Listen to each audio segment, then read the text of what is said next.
Lalo tigit doon sa mga na-orphans because of the war. At hindi lang nanatili si Padre Pio sa parang ito kasi tiboto tayo ni Padre Pio. Mahal natin si Padre Pio, amen? Alam niyo yun, yung mayroon tayo, ginagawa lang tayong budigero at budigera ng Diyos.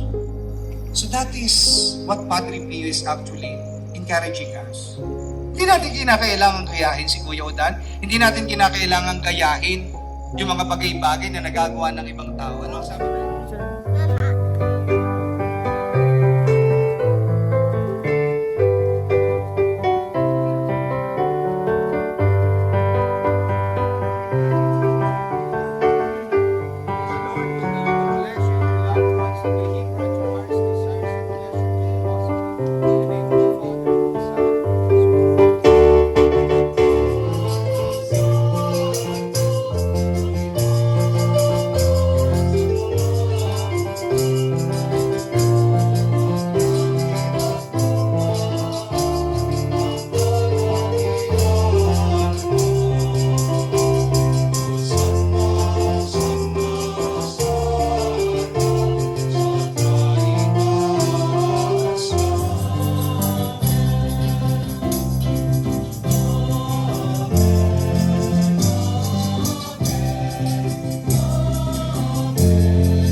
And your loved ones. The Father, the Son, and the Holy Spirit. Our Mass has been offered. We go in peace to love and serve the Lord. Thanks be to God.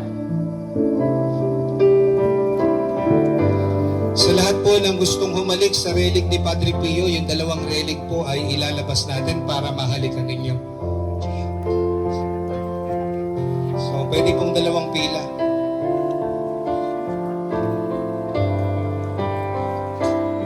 So yan po, dalawang relic po ang pahalikan natin.